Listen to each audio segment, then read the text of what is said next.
జాతకాల్లో ఇప్పుడు కూడా ఒక్కటి మాత్రం జాగ్రత్తగా చూసుకోవాలమ్మా. 8వ స్థానంలో కుజుడుంటే మాత్రం 100% జాగ్రత్త పడాలి. అది మీరు రేపొద్దున ఆడవాళ్ళైనా మగవాళ్ళైనా రేపొద్దున పెళ్లి చేసుకునే వాళ్ళకి వాళ్ళ కుటుంబానికి చాలా ప్రమాదం. దానికి జాగ్రత్త తీసుకుని తీరాలి. వాళ్ళ అదృష్టం పెట్టుకుని చూడకపోతే ఎవరైనా కూడా 30 సంవత్సరాల వయసు వాళ్ళు నా దగ్గరికి వచ్చినప్పుడు వాళ్ళ జాతకం తీసి చూసినప్పుడు ఇందులో కనుక కుజుడు ఉంటే 30-35 సంవత్సరాల వాళ్ళు అదృష్టం వాళ్ళ చేతి లేదు, భర్తతోటో భార్యతోటో వచ్చారంటే సెకండ్గా అమ్మాయి గ్యారంటీగా అమ్మాయి రెండో వైఫ్. ఫస్ట్ వాళ్ళు చనిపోతారు. అయ్యో, కుటుంబం ఇప్పుడు అయితే జాతకం చూస్తారా? కొన్నింటికి చూస్తాము, కొన్ని చూడంగానే తెలిసిపోతుంది. ముఖంలో లక్షణాలు వస్తాయి ఇక్కడ చూసి చూసి చూసి ఇప్పుడు ఇందు మూలానంటే మేము చూసేది చాలా సింపుల్గా చూస్తాం. చూస్తేనే మేము మొత్తం చెప్పేస్తాం. వాళ్ళు ఏం చెప్పినా కూడా కొంతమంది పెళ్లి గురించి వస్తారు. పెళ్లి గురించి రాగానే చూస్తే దాంట్లో 7వ గడిలో గురించి 10వ గడిలో లేకపోతే వాళ్ళ స్థానం శుక్రుడు యొక్క స్వస్థానం దాన్ని బట్టి చూస్తే అసలు మొత్తం తెలిసిపోతుంది. అదేంటే నీకు పెళ్ళి అవ్వలేదంట, నీకు ఆల్రెడీ పెళ్ళి అయిపోయింది కదా అంటే వాళ్ళు చెప్తారు ఏదో జరిగిందిలేండి అని తెలిసిపోద్ది దాంట్లో. ఇప్పుడు శుక్రుడు చంద్రుడు ఎవరైతే అనుకూలంగా ఉన్నారో వాళ్ళు ఎప్పుడూ వయసు వచ్చేదాకా ఆగరు, తొందరలోనే పెళ్ళి అయిపోతుంది. Okay okay. ఎవరికైతే కుజుడు ఉన్నాడో వాళ్ళకి దోషం ఉంటుంది, ప్రమాదం కూడా, ఎదుటి కుటుంబాలకు ప్రమాదం కూడా ఉంటుంది. అందుకని ఎంత లోతుగా ఎవరో చూసుకోలేరు కాబట్టి అందరూ అదృష్టతను పెట్టుకోవాలి. మీకు దాహం వేసిన తర్వాత నీ దూకుంటాను అని కాకుండా ముందే అదృష్టతను పెట్టుకున్నారనుకోండి, దోషాలు ఉండవు, ఇబ్బందులు ఉండదు, ఏముండదు.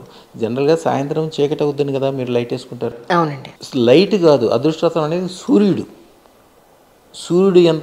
యొక్క 5 లోపాలు ఉంటాయమ్మా.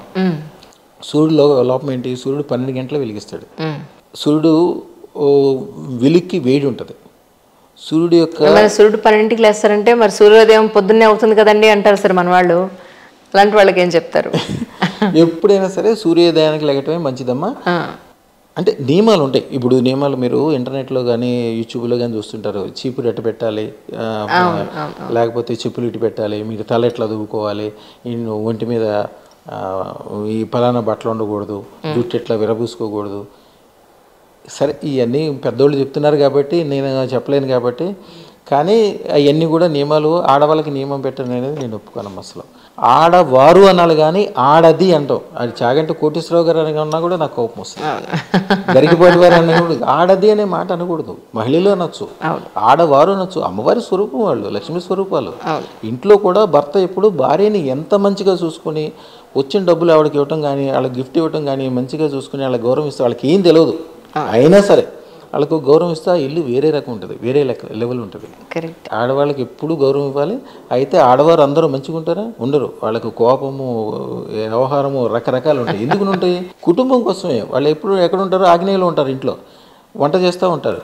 వంట మూలాన వేడి, ఆ వేడికి వీళ్ళకి ఆ శక్తి ఉత్పన్నం అవుతుంది. అది ఎక్కడొక్కడ వదలాలి కాబట్టి భర్త మీద వదులుతారు.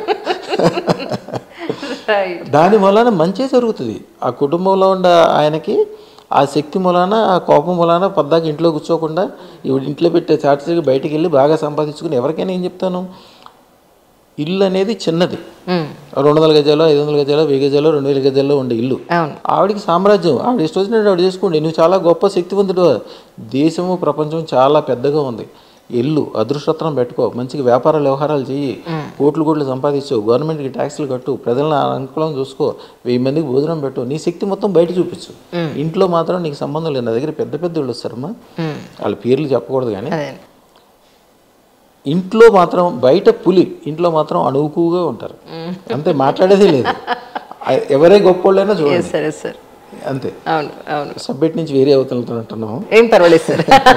అంటే ఇప్పుడు సపోజ్ ఎవరైనా, ఇప్పుడు నేనే వస్తాను మీ దగ్గరికి, నా సమస్య ఏదో మీకు చెప్తాను. ఎన్ని రోజుల్లో మీరు అదృష్టరత్నాన్ని ఇవ్వగలుగుతారు? అప్పుడు మీరు ఎన్ని రోజుల్లో అదృష్టరత్నం ఇవ్వగలుగుతారని అంటున్నారా, లేకపోతే మీరు అదృష్టరత్నం పెట్టుకున్నాక ఎన్ని రోజుల్లో నాకు మంచిగా అవుద్దంటున్నారు? అదృష్టరత్నం మీరు ఎప్పుడు ఇవ్వగలుగుతారు నాకు? అదృష్టరత్నం మీరు ఫోన్లో ఆర్డర్ ఇచ్చినా, ఇంటర్నెట్లో ఆర్డర్ ఇచ్చినా, మీరు వచ్చినా అప్పటికప్పుడే, మళ్ళీ ఒక్క క్షణం కూడా టైం తీసుకోము, ఎక్కువ టైం తీసుకోము.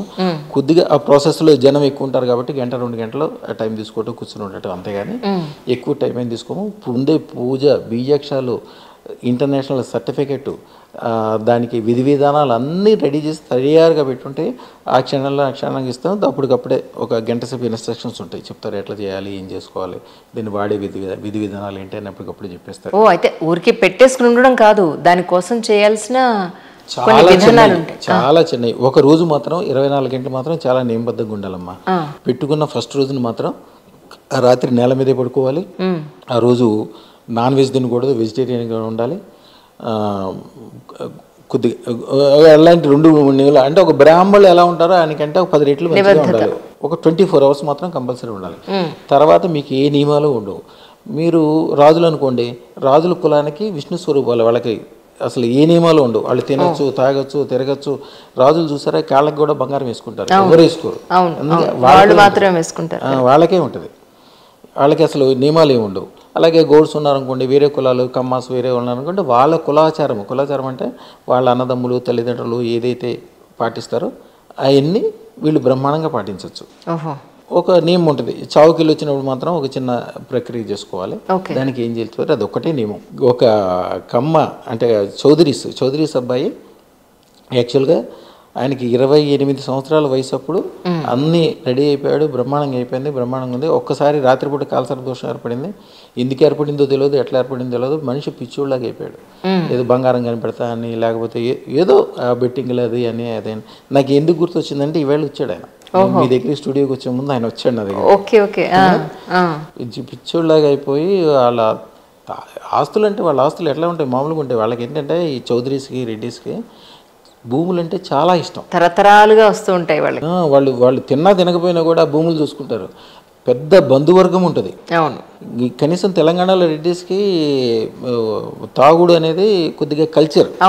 ఆంధ్రాస్లో అసలు దానికి కూడా ఒప్పుకోరు వాళ్ళు.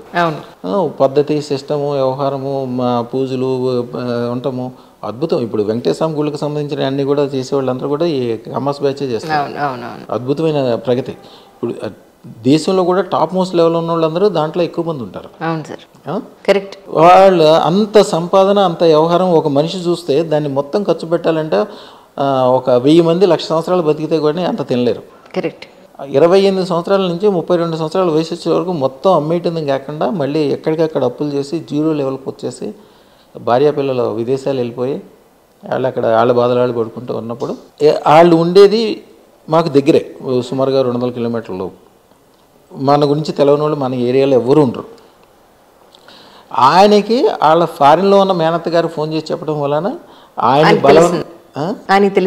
ఆయన బలవంతంగా వాళ్ళందరూ బంధువులందరూ తీసుకొచ్చారు నా దగ్గరికి. ఆయన వీడియో కూడా ఉంటుంది నా దగ్గర. ఆయన వచ్చేటప్పుడు వీడియో, ఇప్పుడు లేటెస్ట్గా ఉన్న వీడియో. ఆయనకి ఇప్పుడు అమెరికాలో సొంత విమానం ఉంది.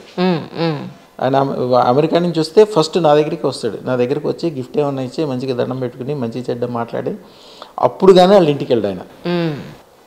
ఒకసారి ఇప్పుడు ఆ డబ్బులు అంతకుముందు ఇక్కడ ఉన్న డబ్బులు నేను ఎప్పుడైనా కూడా ఒకటే చెప్తాను, మీరు ₹1,00,00,000 అప్పులో ఉన్నారా, గ్యారంటీగా 10 కోట్లు సంపాదించుకుంటారు. అదృష్టరత్నం పవర్ ఏంటంటే శాస్త్రం ఏం చెప్పుద్ది అంటే మీరు కనుక ₹1,00,00,000 లోతులో ఉంటే, అంటే మీరు ఎంత లోతులో ఉంటే అంతగా 108 రెట్లు టాప్లోకి వెళ్తారని. మీరు ఎంత లోతులో ఉంటే అంత అదృష్టవంతులు. మీ దగ్గరికి రానంత వరకు అంటారు, మీ దగ్గరికి వచ్చినంత ప్రాబ్లం సాల్వ్ అవుతుంది అనేది. అది స్పష్టంగా కనిపిస్తుంటుంది. 108 రెట్లకి టైం పట్టచ్చేమో, మీరు సంపాదించకపోతే మీ పిల్లలు సంపాదిస్తారేమో. 10 రెట్లకి అయితే టైం పట్టదు కదా, అప్పటికప్పుడు అవుతుంటారు కదా. కరెక్ట్. ఈ ఐఏఎస్ ఆఫీసర్లు చాలా మంది అధికారులు కానీ ఇట్లాంటి వాళ్ళందరూ చాలా మంది వస్తారు. వాళ్ళకు ఉండే బాధలు వాళ్ళకు ఉంటాయి, కానీ సంతృప్తిగా ఉంటారు. కానీ సంతృప్తి అనేది ఒక లెవెల్ వరకే. ఒక రిచ్నెస్ అనేది ఉండాల్సిందే మనిషికి. అదృష్టం లేదే ఏది కూడా తర్వాత ఇబ్బంది ఏర్పడుతుంది. మీ అందరికీ తెలుసు కనకదాస్ గారు కలెక్టర్గా కూడా పనిచేశాడు, ఐఏఎస్ ఆఫీసర్. ఆయన చాలా సూపర్. ఎంతమందికి ఉపకారం చేశాడు, ఎన్ని వారాలు చేశాడు. వాళ్ళ మిస్సెస్, వాళ్ళ 2 పిల్లలు మీకు మేము ఉండే దగ్గరలోనే ఉంటారు. సికింద్రాబాద్కి దగ్గరలో పెద్ద ఇల్లు, ఆ రోజుల్లో ఆయన సంపాదించిన ఇల్లు, దాదాపు 2000 గజాల్లో పెద్ద ఇల్లు ఉంటుంది. వాళ్ళ మిస్సెస్ సన్నగా ఇట్లా అయిపోయింది. వాళ్ళని చనిపోయారు. ఆయన చనిపోయిన తర్వాత సన్నగా ఇట్లా అయిపోయి అదేదో పూజలు ఏదేదో చేస్తారు, పిచ్చి అయిపోయారు అమ్మాయి. వాళ్ళ పిల్లలిద్దరికి ఒక ఆయనకేమో 57 సంవత్సరాలు, ఒక ఆయనకేమో 52 సంవత్సరాలు. అది ఏమి జరిగిందో ఏమో తెలియదు. ఆ కుటుంబం మొత్తం అట్లా అయిపోయింది. మొత్తం వాళ్ళకి పెళ్ళిళ్ళు లేవు, ఇంట్లో ఏమీ లేదు, ఇల్లు మొత్తం ఎండిపోయినట్టు ఉంటుంది. ఏ ఇంట్లో అయినా వేప చెట్టు అయినా కూడా, రాగి చెట్టు అయినా కూడా, మర్రి చెట్టు అయినా కూడా బతుకుద్ది. వాళ్ళ ఇంట్లో అవి కూడా బతుకు. కారణం ఏంటి సార్? కాలసర్ప దోషం అంతే. ఆ ఇంట్లో మొత్తం చుట్టూతో తిరుగుతూ ఉంటుంది, ఆ మసిలాగా ఆ చెడు ప్రభావం అట్లా తిరుగుతూ ఉంటాయి. దెయ్యాలు, భూతాలు, వ్యవహారాలు. అక్కడికి వెళ్ళి ఎవరైనా 10 నిమిషాలు కూర్చొని మంచినీళ్ళు తాగొస్తే వీళ్ళకి కూడా స్టార్ట్ అయిపోద్ది. Oh my god. మొత్తము దరిద్రం అయిపోతాయి. అప్పుడు వాళ్ళని ప్రత్యేకంగా తీసుకెళ్ళి చక్కగా, అంటే మనం కొన్ని చేయటానికి కూడా ఆస్కారం లేదు, మనం కూడా కొద్దిగా దూరంగా ఉండాలి. వాళ్ళకి ఏం చేయాలి, ఎట్లా చేయాలి చెప్పి అదృష్టం ఇచ్చినారు. ఇప్పుడు మంచి శాంతిగా ఉన్నారు. ఫారిన్లో ఉన్న వాళ్ళ బ్రదర్ ఒక ఆయన వచ్చి వీళ్ళని మంచిగా ఆదుకుని తీసుకెళ్ళి వీళ్ళ పిల్లలందరూ మొత్తం ఇప్పుడు ఫ్యామిలీ ఇప్పుడు అమెరికాలో ఉన్నారు, మంచిగా స్థిరంగా. అదృష్టరత్నం యొక్క పవర్ ఏంటంటే మీకు తెలవకుండానే విశ్వంలో ఉన్న అన్ని రకాల శక్తుల్ని మీకు అనుకూలం చేస్తాయి. మీకు అమెరికాలో వర్షం పడితే మీకు లాభం అనుకోండి, మీకు తెలవకుండానే ఎక్కడ పడుతుంది. అండర్స్టాండ్. మీరు ఒక మనసులో మీకు కోరిక ఉంటుంది, చిన్నప్పటి నుంచి ఒక తీవ్రమైన కోరిక ఉంటుంది. ఆ కోరిక ఎట్లా తీరాలో తెలియదు, కోరిక మంచిదే, ఆ కోరిక ఎట్లా తీరాలో తెలియదు. అదృష్టరత్నం పెట్టుకుంటే మీకు ఇందాక చెప్పాను, రాత్రి పూట ఉంటే తెల్లారికల్లా అవ్వాల్సిందని. దానికి చిన్న తంత్రం చెప్తాం ఎట్లా చేయాలో. నిద్రపోయే ముందు చిన్న తంత్రం చేసి పడుకుంటే, ఒకవేళ అమ్మవారు చేసేది అయితే ఆవిడే చేసేస్తుంది, లేకపోతే తెల్లారికల్లా మీరు ఎట్లా చేయాలనేది మీ మైండ్లోకి వచ్చేస్తుంది. ఒకవేళ 9 రోజుల్లో కూడా మీరు మొదలు పెట్టకపోతే కూడా ఆవిడే మొదలు పెట్టేస్తుంది. ఆ బ్యాంకులు కానీ, ఆ లోన్లు కానీ, ఆ మనుషులు కానీ, ఆ అవకాశాలు కానీ. అదృష్టరత్నం పవర్ అంటే అదే, మీకు తెలవకుండానే ఆ పాజిటివ్ వచ్చేస్తుంటుంది. కానీ ఇక్కడ ఒక చిన్న డౌట్ సార్. ఇప్పుడు తలరాతను ఎవరు మార్చలేరు, కర్మని అనుభవించాల్సిందే, ఏ రాళ్ళు వాళ్ళ తలరాతని మార్చలేవు అని అంటారు కదా.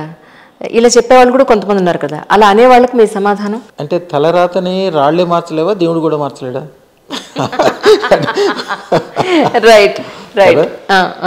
అసలు దేవుడు ఏది ఇవ్వడమ్మా, ఆయన ఇచ్చిన దాన్ని మనం ఉపయోగించుకోవాలి. మీకు ఇందాక జాతకం గురించి చెప్పాను, జాతకంలో ఎంతో పాజిటివ్ ఉంటుంది. ఆ పాజిటివ్ని మీరు వాడుకోకుండా మీ నాన్నగారు మీకు 3 ఇల్లు ఇచ్చాడు. ఒకటి పెద్ద ఇల్లు అడవిలో ఉంది, ఒకటి పల్లెటూరులో ఉంది, ఒక సిటీ సెంటర్లో ఉంది. సిటీ సెంటర్లో ఉంది చిన్న ఇల్లు. మీరు మా నాన్నగారు నాకు అడవిలో ఇల్లు ఇచ్చారు కదా అని చెప్పి అక్కడ వెళ్ళి ఉండటం జాతకాన్ని తప్పుగా అర్థం చేసుకోవటం. ఆయన ఇవ్వటానికి ఇచ్చారు, మీకు అవసరం లేదు, వదిలేయండి. మీకు ఏది కావాలి, సిటీలో సెంటర్లో ఉన్న ఇల్లు కావాలి. ఒకవేళ సిటీలో సెంటర్ మీ నాన్నగారు ఇవ్వకపోయినా కూడా అద్దెలు తీసుకోండి.